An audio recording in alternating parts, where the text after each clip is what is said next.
A man is trying to buy groceries on a sunny day in South Korea. But when he eats a bag of chips, the bag opens up and the chips pour out.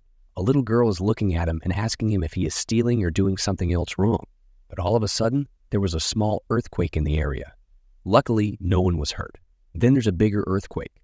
When the man goes outside, he sees something coming out of the ground. A huge tower appears from the ground and crushes everyone nearby.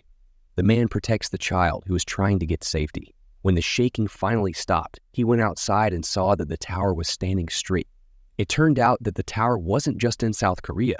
Instead, the huge building was in every city in the world.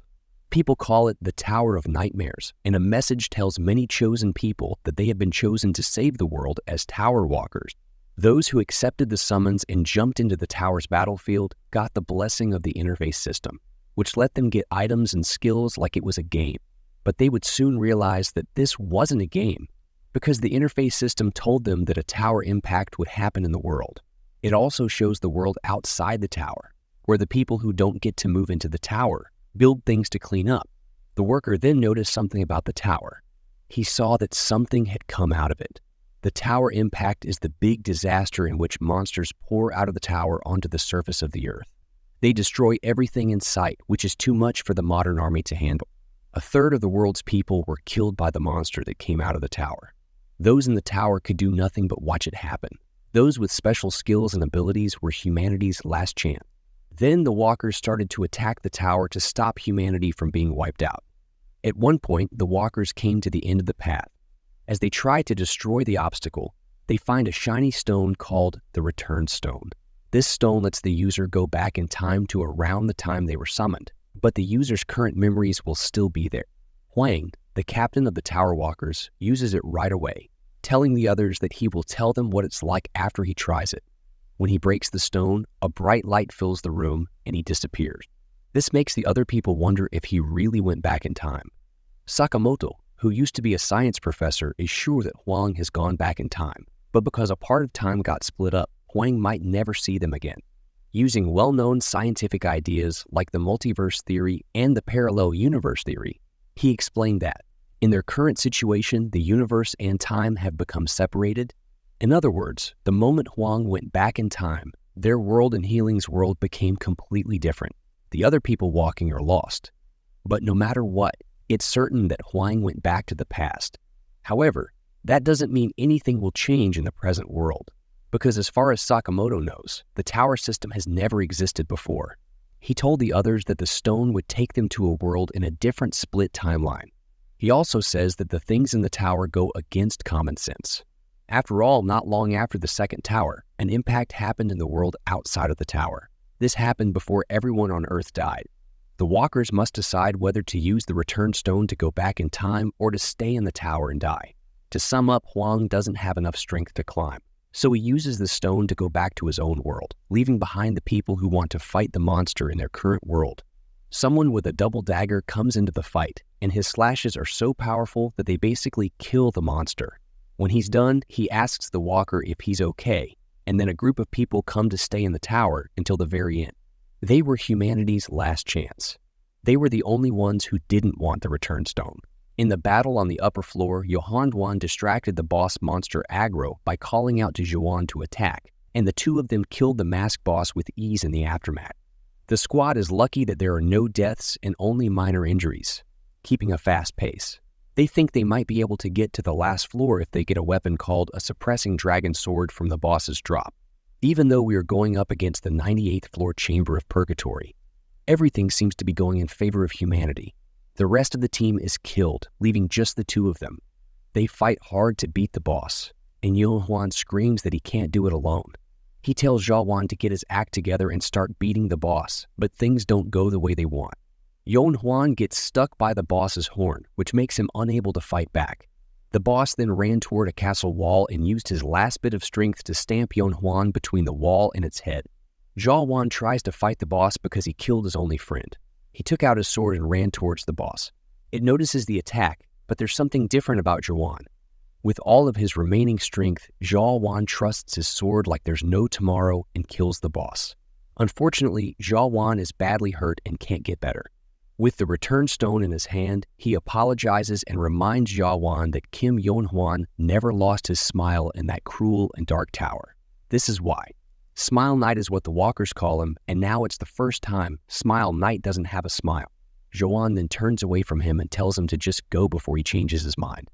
Jawan is now the only walker left on the higher floor of the tower. He wants to finish the last floor by himself while he tries to open the 99th floor. He thinks back on the time he spent with the squad. A snowfield was waiting for him behind the floor. Inside, he immediately fights an ice dragon, which he can't beat yet, because Joshuan's hand gets frozen while hiding from the dragon. He said that it's been 10 years since he got to the 99th floor, even though he had a lot of trouble getting to the 98th floor. The 99th floor was the most dangerous of all the floors, said Velchisius, the boss of the ice dragon on that floor.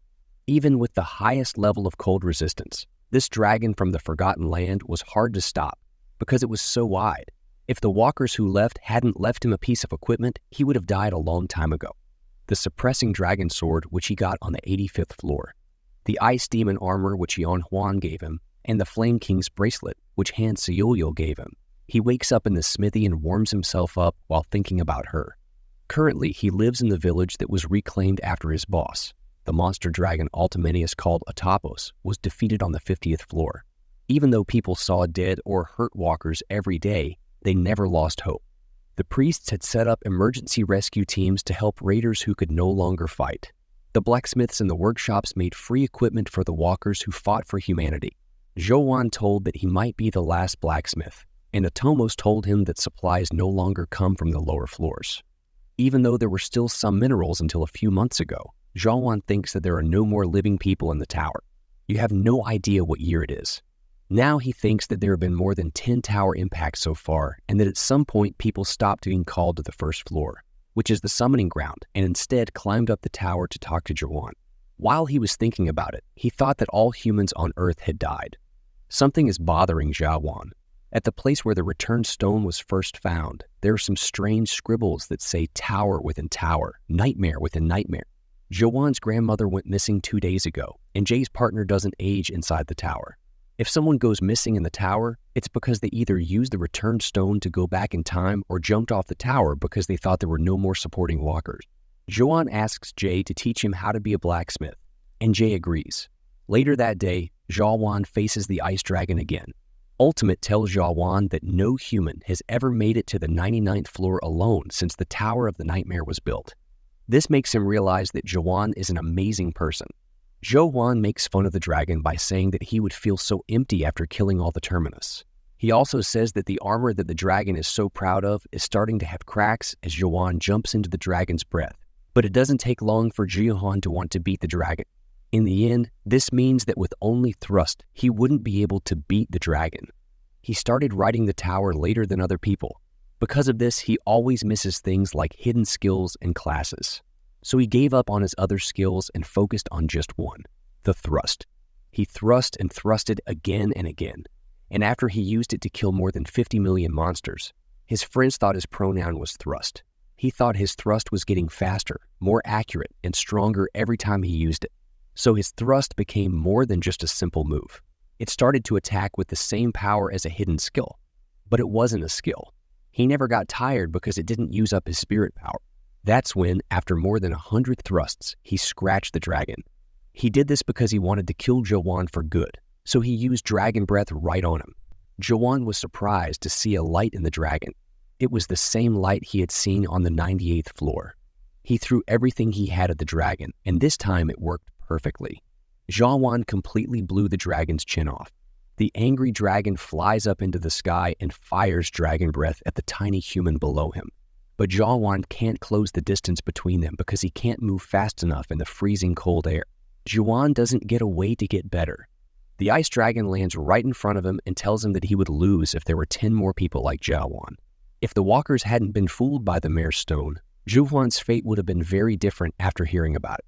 Jawan's surprise, the ice dragon didn't answer when he asked about the mare's stone. Luckily, Jawan was able to escape the fight and thaw out his frozen body part while standing in front of the door to the 99th floor. He asks again about the marrow stone, and the ice dragon tells him that he already knows the answer. In the end, he said in his ads that he would learn everything on the last floor. He also said that he would get an ice dragon sword from Ultimate Eunice's drop. The door to the 100th floor opened, and Jawan walked right in. He was in a room called the control room, where he could see how the tower was doing at that moment. Then all of a sudden, a monster starts talking to him and tells him that he is already there. The monster thinks that Jawan will go back to the village first. He immediately gets ready for battle, and a message pops up saying that he is the first person to finish all of the tutorial games in World 294. This amazing feat has been recorded in the Akashic records, which will be kept so that only the monarchs of the Almighty Land will be able to see it. Jawan is surprised to find out that all of that was just a tutorial. When a monster with a lion's head and a full suit walks in, Jawan's first question is, "Who the heck are you?" He said he was the demon Bestrain and that he owned the Tower of Nightmares that Jawan had just finished. When Jawan asked if all of that was just a lesson, Bestrain showed him something. It shows Jawan's early days as a walker. He shows Jawan and his friends and all the time they spent together and all the fights they were in. Jawan is silently watching as the demon reminds him of all his sadness, anger, and regrets. He says that it's normal to feel these things when you think about the past. The demon then tells him that he can start over, saying that it would be a great benefit for Jawan because someone who starts over with all their memories is something that only happens in books on Earth. Jawan realized that the demon had tricked all of the walkers from the start, that there was no way for humanity to stop the tower impacts, and that the only thing humanity could do to save itself was to keep raising the tower. Then Jawan refuses to go back to the past, as promised by Carpe Diem. The demon laughs hysterically and says that no item in the tower or the Almighty Land will be able to send anyone back to the past. Jawan then remembers that the ultimate is never mentioned about the mere stone, and he is devastated to find out that the demon has tricked all of the walkers who walk with him in the tower. The return stone is actually Mare's stone. The demon explains that the Mare's stone doesn't take the person who uses it back in time. Instead, they are stuck in the dreams that Mare makes, and only Johan is determined to finish the tower until the top floor. In the end, he turned down the demon's offer to go back in time and start over. This is because, thanks to the demon's explanation, Jawan now knows what the Tower of Nightmare is. He thinks that he is already in the dream that the Marrow Stone made, so he decides to hunt Bestrain and go to the next floor.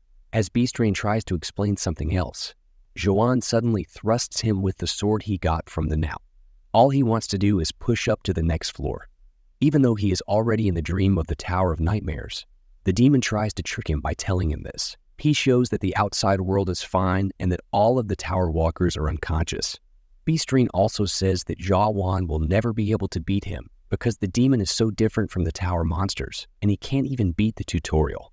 However, Johan didn't back down when he had his sword out. He keeps pushing, but the fight doesn't last long, and Johan goes back to the smithy with potions in hand after getting beat up. As of now, he is the last person to be the walker in the tower and fix his own equipment. This is the 72nd time Jawan has tried to kill Bestrain. He has been fighting the demon every day without stopping. However, Jawan isn't always able to win. Strangely, Bestrain wants Jawan to stay alive and has no plans to kill him. Because of this, Jawan won't give up, no matter how long it takes. He explained that a farmer makes sure a product will grow well in the Almighty Land by putting it through a second cultivation process that makes the product mature and better. The first step is to get rid of the bad seeds so that only the good ones are left. This is done in the tutorial game, which looks for good products so that the chosen product can start to grow in the real game.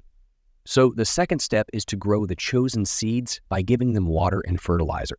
The strain was so happy to hear that a tower could have something like this. But it's crazy that the product won't move on to the next step. It's hard for him because he's afraid of what might happen if he kills the product himself. The gods keep getting in touch with Jawan about a special product he makes for Demon. At this moment, even though Jawan has no stats to improve, he still can't get to Bestrain. So he questioned the tower system as a whole, which made him wonder about the world system. He saw something strange that looked like small particles and jagged sugar cubes. Each time they changed, they took on a different shape. The particles in that world were what made it what it was, no matter what shape. As Bestrain thought about what would happen, he knew what it was. Jawan came up from behind and thrust the demon with a black sword. Bestrain tried to tell Jawan to move on to the next phase, but Jawan was set on killing the cultivator.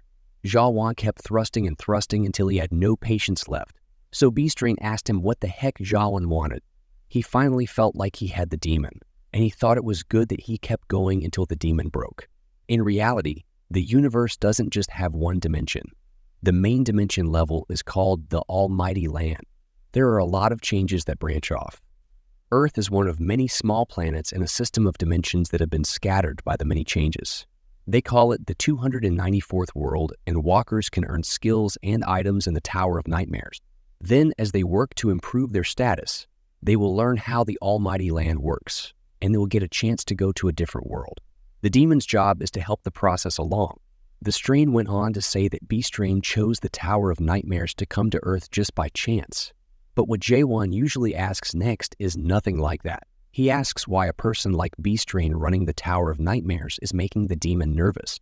B-Strain tells him that he volunteered to do it and that many demons watch over special walkers on different planets. They made a place where humans, monsters, and demons could all live together in peace. Jawan then asks about the monarchs, and B-Strain explains that they are the leaders of the Almighty Land. People who finish the real game and enter the Almighty Land are usually asked to join their forces. Jawan tells the demons that he will leave in exactly 10 days. During those 10 days, he worked on his thrust all day long, even though the demon is keeping an eye on him. B-Strain is worried that the seller of the tower tricked him. He bought a tower that was said to be made by a master, but was only a first-generation witch who was so old that he couldn't tell how old the tower was. He can't end the tutorial without the walker's permission. So the only thing he can do is wait for the promised day to come. On the 10th day, B-Strain sends a prompt message to Jawan, asking him to end the tutorial phase. Instead of ending the tutorial, Jawan pushes the demon again, which causes breast strain. Now that Jawan could see the particles, his thrusting motion was no longer stable. But every time he pushed, he felt weirdly uncomfortable. He felt like something was coming back to him, which made him more determined than ever to hunt the demon for the first time in so long. Jawan smiles when he thinks about the feeling of being alive. B-Strain uses black ironwood to root Jawan. The demon explains that the tower is set to end in 100 days after the tutorial is over, so he needs Jawan to stay rooted until then and move on to the next phase. But this time, he was able to hurt the demon, and it was the first time B-Strain saw the power of the overload adapter from a mere tower walker. The day after Jawan reached the 100th floor, he wondered if the tower was really inside Mare's dream. He starts to wonder again if the demon can't kill him or if, as a human, he can be shamelessly brought back to life at any time. This is when the chattering started. At the end of his many doubts, he got to a place where he no longer had any. He seems to have reached this place through understanding. At this point, all of Jawan's attacks hurt the demon and made B-Strain angry. He temporarily lifted the rules, yelling that he wouldn't be easy on Jawan anymore.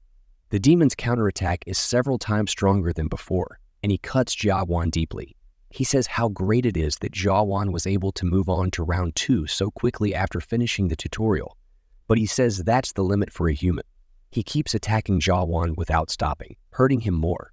Jawan doesn't just do thrusts, as he got close to 10 billion thrusts. B-Strain kept saying that Jawan should just play the real game. He also said that if Jawan attacked the demon, he would lose Jawan. When he thrust 1 billion times, he reached the 10 billion mark.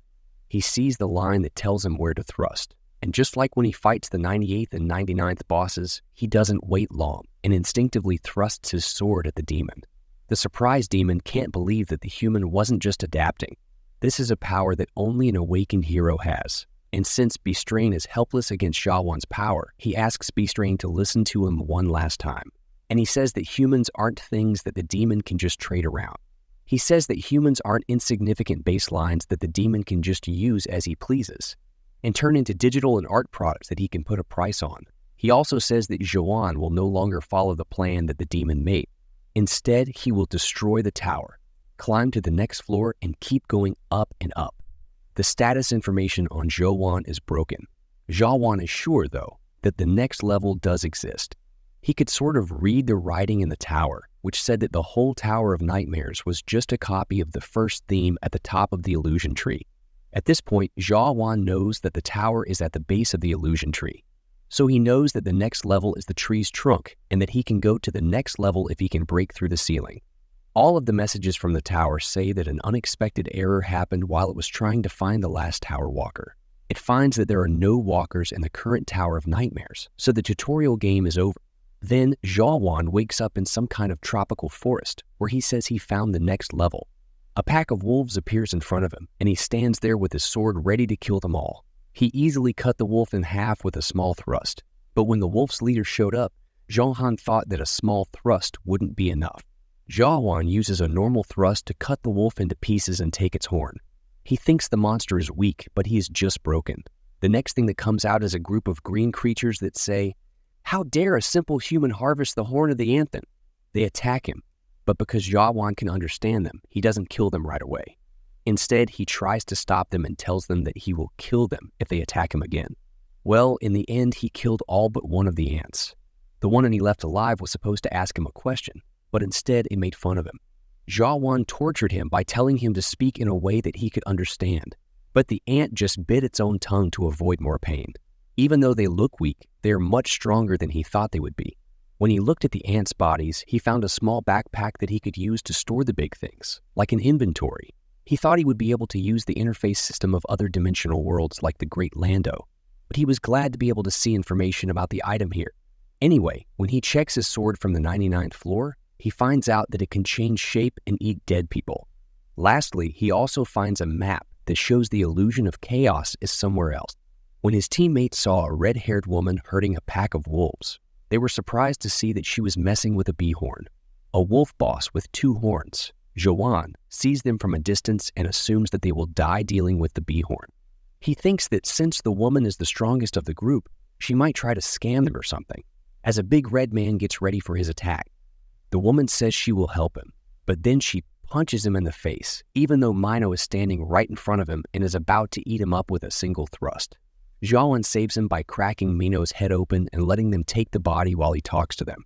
The red-haired woman is worried about something, but the fact that Zhaowan is just a passing stranger still makes them confused.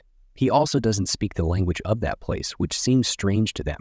The red-haired woman tries to check on Zhaowan, but her skill on a well doesn't let her see his status.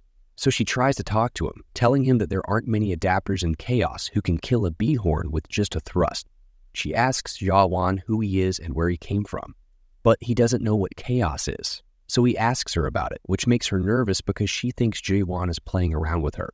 She checks to see if he understands what she is saying, which Zhaowan says he does. Zhaowan knows who he is. It's just that where he belonged on Earth and the relationships he had lost all meaning the moment he entered the tower. In return, Zhaowan gained new friends and memories. But when the tutorial was over, they all vanished as if they had been a mirage. Even though the comments he brought with him are probably still on Earth somewhere, the clear reward was that he could keep all of his memories while he started over. They wouldn't remember him or the memories they had in the tower. So Zhaowan tells the red-haired woman that he doesn't remember anything, but she doesn't believe him and starts shouting at him. She can only guess that Zhaowan is the power of the abyss or something. In the meantime, his weapon is vibrating, and Zhaowan picks it up. It changes shape and eats the weapon that Zhaowan gives it, which surprised the red-haired woman who knew it was a spirit weapon. Also, the other people in the group see it and think it's a spirit weapon, but Zhaowan has no idea that anyone is watching. The woman with red hair can't believe that Zhaowan can stop her from getting rid of the leader of the party. At the end, she offers him something and asks him if he would like to hear it. The woman says that her name is Mino. She explained in simple terms what chaos is, and then Zhaowan and Mino talked about the party. When he finds out that they are all bad guys from a clan called Black Fox, she asks him to kill them. Well, she tells him that Zhaowan will find out soon because they will go after him for sure. When night comes, the leader says that they will stop and camp there because moving might make the horned monster angry. Zhaowan knows from the maps that the village is not too far away, so he wants to see what they will do. At the moment, he has reached the second stage of awakening, which gives him the ability to use to understand things in chaos. While the rest of the group talks to themselves, they think the Zhaowan's spirit power is low, even lower than the leaders, so they think the only reason the Zhaowan can kill the bighorn is because of his spirit weapon. Beastrain tells Zhaowan that the things in the Tower of Nightmares aren't that special, which makes Zhaowan wonder why anyone would want them. One thing is certain, he knows that chaos is not the land of the powerful. When the Black Foxes finally move, Mino tries to warn Zhaowan, but he just lies there. She tells him to use the spirit weapon to get rid of them. Zhao says, however, that he no longer has it. He says he gave it to someone else, and that person says he wanted to look at it during his night watch. The leader laughs at him because Zhao no longer has the weapon. He wants Mino and Zhao to leave so he can go back to sleep. Mino is angry and starts calling him all sorts of names. She also uses her power, while Zhao is happy that he can finally see her real skills. They come with bloodlust in their eyes and enough people to beat both of them down easily, but Mino can get rid of two of them with one swing of her hand. She grabbed a black dagger and threw it so hard at another member to get rid of her anger, then said she was sorry for throwing it so hard. At the moment, she shows how angry she is. From then on, she tells them to come at her all at once. Before, the leader had doubts about her, but now he knows for sure that Mino is the Witch of Massacre. He asks her who hired her to kill someone in the dark forest, and she tells him that Chaos is full of people who want her to kill them because the Black Foxes have killed so many non-adapters. So, the leader uses the spirit weapon, Zhao. Behind him, more Black Fox members appear. He also tells his master that he shouldn't have called the master plant if the spirit weapon could have fallen into his hands easily. The clan master of the Black Fox is a third-stage adapter. He tells Mino that half of the Black Foxes have come together just to hunt Zhao. Mino thinks it's a great honor that he does that, and she apologizes to Zhao that she can't protect him. She then gives him a stone that looks like a return or mare stone, but is actually an escape stone. Zhao can use it to teleport to the nearest fortress, and she only has to tell him once to do so. Zhao asks Mino if it's possible to go back in time. If she would go back, she said that, of course she wouldn't. She has been through too much to go back. If she died, she would die right now, and she could never go back in time. Zhao then spoke up and said that Mino wouldn't die today. He took his sword out of its sheath and started killing the Black Fox's members. The leader of the Black Foxes used a spell to make his members stronger, and fire appeared on their bodies. But Zhao still killed them all. When Zhao gets to Clint, he just cuts his chest open, and behind him is a red-haired man who is holding Zhao's sword. When Zhao gets close to the man, the red-haired man kneels down and gives Zhao the sword. Now that Zhao has the spirit weapon in his hands, he uses a slight thrust to kill every single member of the Black Foxes. This surprises Mino, who at first thought he was a fool for letting him take his sword and an idiot who didn't care about danger. But that wasn't true because Zhao is too strong. Then she asks him again about who he really is, and he says that she already knows who he is and asks if she has forgotten. He makes fun of her by asking if she has also lost her memory. This makes her nervous, so she asks Zhao for the escape stone she gave him, but he says he doesn't have it anymore. The truth is that Zhao had already destroyed it. He looks up at the sky over a bonfire and feels how peaceful it is. While Mino is freaking out about finding the stone and saying that she has to look for it everywhere because of a stupid man, Zhao says that he thought Mino already knew that he was a human. She doesn't understand, so he asks her again if she is human, and she says that she is. This is enough for Zhao to befriend her, which confuses her, but she doesn't think too much about it, and the night is over. The next morning, they walk toward the village, and Mino said she was jealous of him because he didn't remember how Zhao got to be so chaotic. So he asks, how did Mino get to be so chaotic? She tells him that if he knows what he's asking for, he will really regret it. Then they get to Gorgon Fortress, where Zhao sees an altar that looks like the summoning circle on the first floor of the Tower of Nightmares. Suddenly, a lot of people appear on the altar, screaming all kinds of things, and Zhao knows that this is a human expression. Mino told him, and Zhao can see it for himself. People who go to Chaos are the ones who died when they fell from the tower in every world. He tells him not to ask how people get to Chaos, the land of the dead, and that she will welcome him there. Not long after, a lot of officers came toward the altar to welcome them. They bring a blanket with them, and the captain tells his men to line them up and take them straight to the speech hall. Mino recognizes the captain's voice when he calls out to him. James. She tells him that she just happened to come to the fortress, and since they know each other, she asks him to let her through. But Zhao tells her that the situation has changed, because the hires recently changed the rules so that anyone who wants to enter the fortress must show a certificate. She then gave a horn to the captain as a bribe, which he gladly accepted.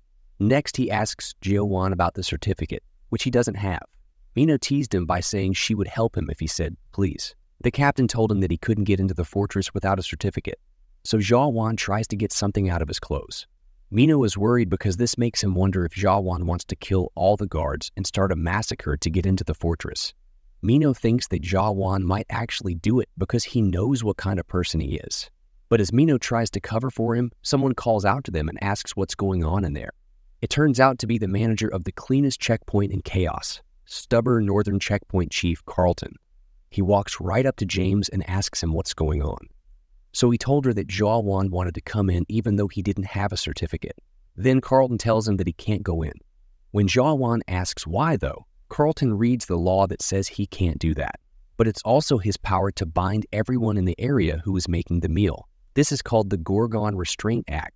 But Jawan broke Mino and himself free with a swing of his sword and said he didn't care about Carlton's law or anything else.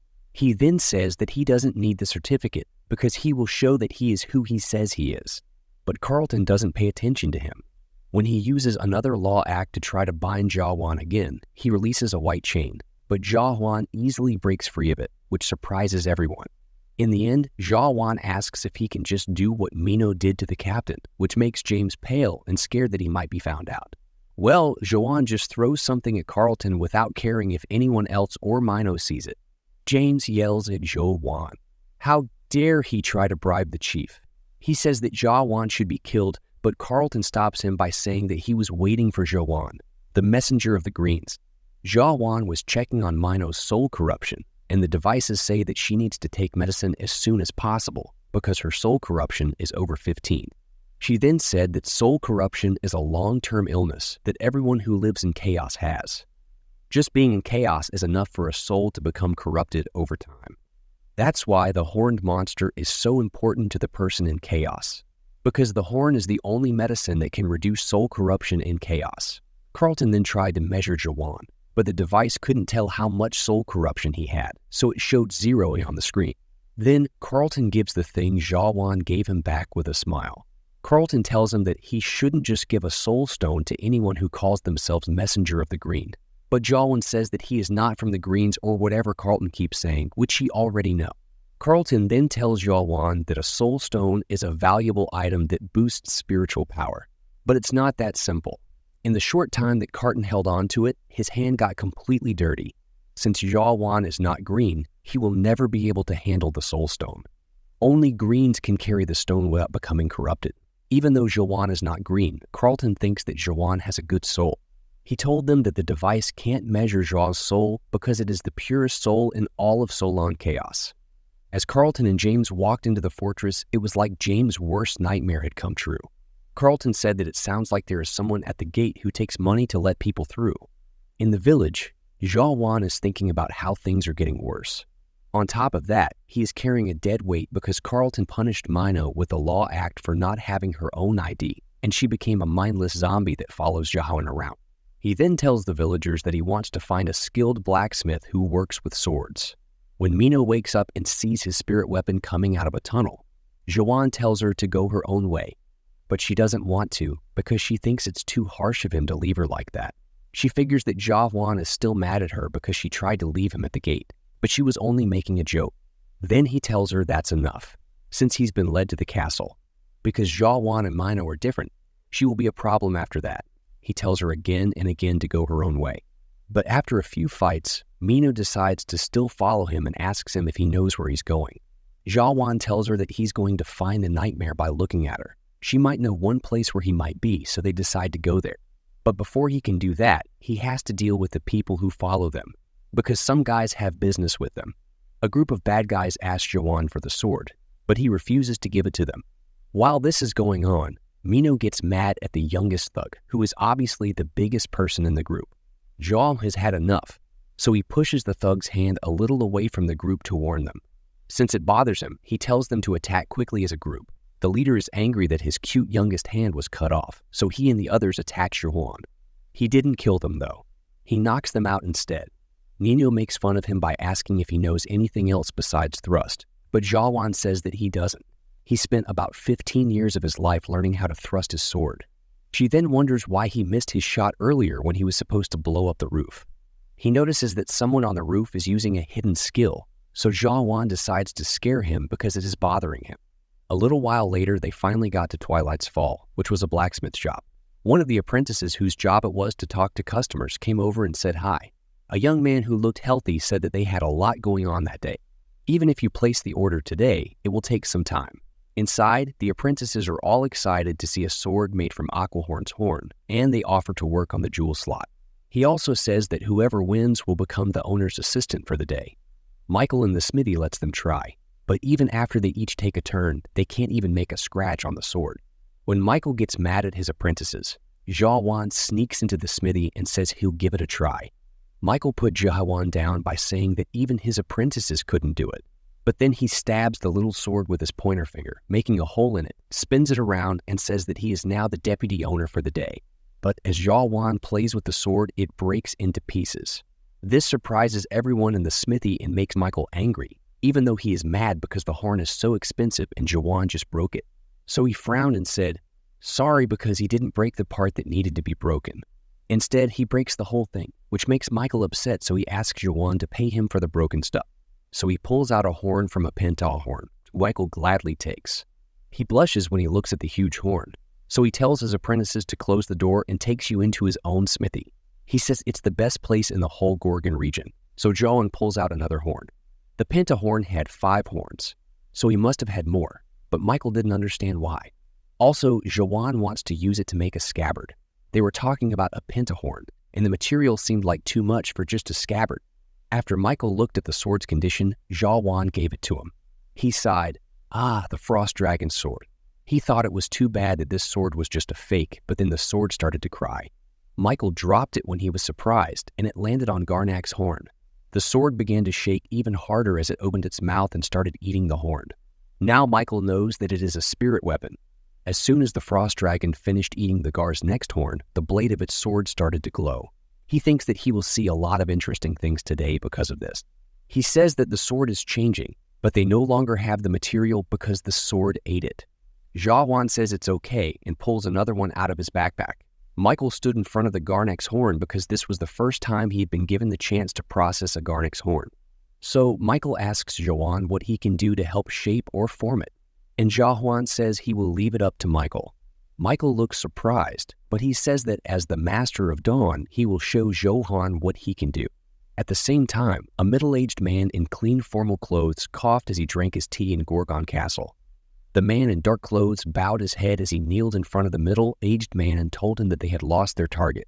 He also said that he didn't know how his team had lost because he had been knocked out and woke up on a roof. The man in the black robe is an adapter for the 3rd stage. If a 3rd stage adapter with a master-level high-rank stealth skill was hiding, it was hard for even higher-ranking adapters to find out. But the target had found him and easily knocked him out without him knowing. The man in his 40s said he might be at the 5th stage. If he was at that point, the men had to be ready, and they also decided to get more people together and find him no matter what. At that moment, a deep thump came from the underground cell below the castle. It was a small tremor, but a middle-aged adapter with a high rank could feel it. Then he heard a faint, long scream coming from below. If you are around, Master, please wait a little longer. The next day, middle-aged men could be heard talking loudly at the bar. At the center was an old hologram machine that was showing a broadcast. The person on the broadcast had pink hair and a small horn. The video then showed a man going up against a huge frost dragon by himself. The man kept stabbing it over and over. His face was covered up so that the information about the product wouldn't get out. While they watched, the men at the bar grumbled. At that moment, the saloon door flew open and a woman came in. In the meantime, she quickly walked to the bar and sat down. Her thin waist and fair skin made all the men in the saloon look at her.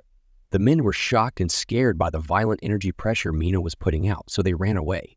Mino laughed really hard. She thought about Jawan, which made her feel bad, so she drank as much as she wanted. Then the saloon's owner, Aunt Claire, came in and said that Mino, the bad girl, was bad for her business. Mino was too drunk to speak clearly, but she kept mumbling. Claire narrowed her eyes.